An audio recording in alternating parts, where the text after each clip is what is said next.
magawang saktan ka.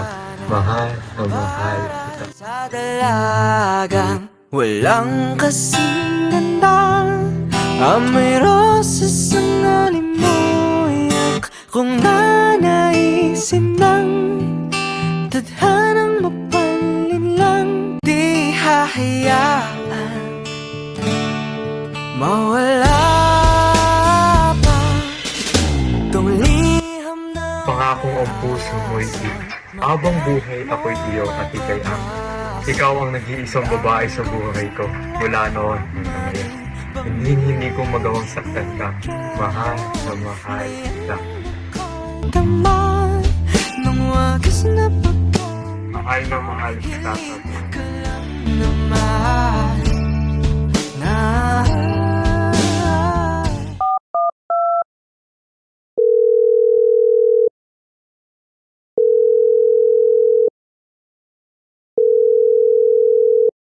Hello po? Ito po ba ang DSWD hotline? Magandang umaga po. Tama po. Ano po yung mapaglilingkod ko sa inyo? Ako po si Lydia. Nais ko lamang po sana humingi ng tulong para po sa kapitbahay ko na palagi pong sinasaktan ng asawa niya. Kasi wala pong araw na hindi ko po sila naririnig nag-aaway ng tatalo eh. Madalas din po nananakit yung asawa niya, lalo na po kapag lasing galing sa inuman. Sa totoo nga lang po, awang-awa na po ako sa kanya. Kaawa-awa naman po kasi talaga yung wakis niya eh.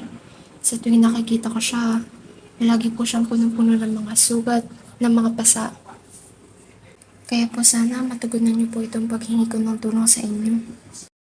Dito nga po pala sila nakatira sa may 34 Calaguya Street, Barangay Inasiman, Marikina City. dating tamis ng pagsasama na sana. Carmela, anong ulam? Carmela! Anong ulam? Anong ulam? Tuyo? Ano na naman ginawa mong buong mag-araw at ba't ganyan lang ang ulam? Naglaba kasi ako eh. Tapos, ginamit ko na kasi pang sabong eh. Oh. Napapamalas talaga ako sa pagpili ng asawa. Di ka na ba nagtanda? Ha? Di ka na ba nagtanda? Sa ating dalawa, ako na lang ang natira. Dinig mong Pagtatampo yung bebe na yan na. Tatampo yung pipi na punching-punching-kuchik-kuchik na yan ng bebe. kahit wala ka na.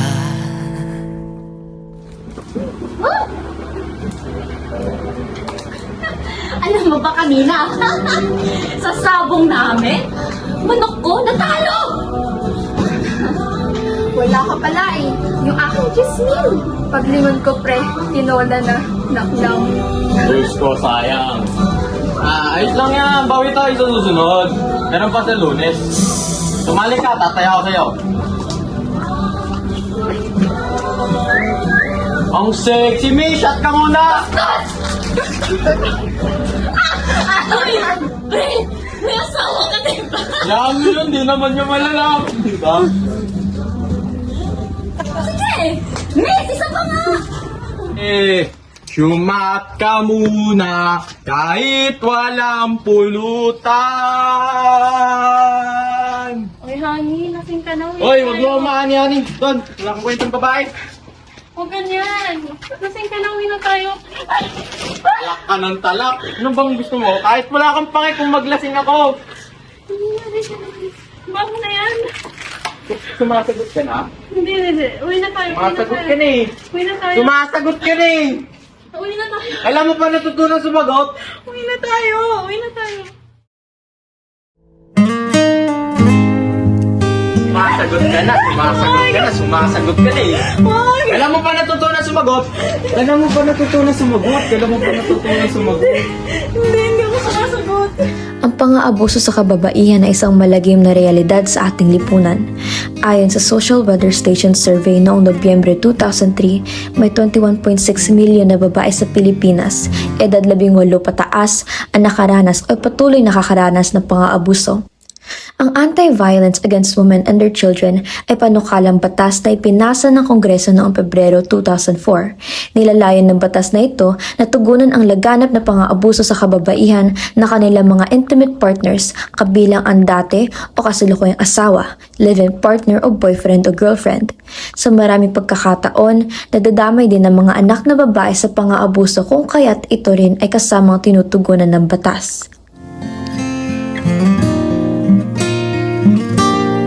Nasaan ka man, nawa ay masaya ka na.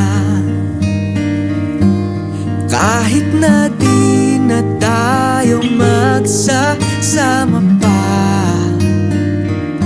tingin mo lang ang hiling na mag-iingat ka.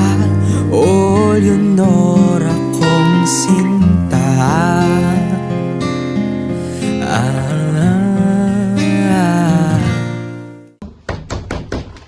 Ano yun? Kayo po ba si Mr. Barabas? Oo, ako bakit? May natanggap kami na reklamo na inaabuso mo daw yung asawa. Sino nagsabi? Masaya kaya kami dito. Yung ganun, pwede ba namin i-check yung bahay nyo? May permit ba kayo? Meron. Officer 156! Ready for backup! Huwag kayong maniwala dyan! Huwag kayong maniwala! Huwag! Hindi ako abusado! Hindi ako! May paparating na! May mapaparating na! Hindi man tayong dalawa ang siyang huli at ang umpisa. Liham ko may matatapos na. Pag-ibig ay habang buhay na. Pang-aabuso sa kababaihan dapat na nating wakasan, kahasay tutukan upang makamit na sambayanan ang kasarinlan, pantay-pantay na kasarian naway ating ipaglaban. Naniniwala kayo sa babaeng yun? Baliw yun eh. Sinasaktan niya yung sarili niya, hindi ako. May karapatan ka manahimik kung ang ano man sabihin mo ay pwede magamit laban sa'yo sa korte.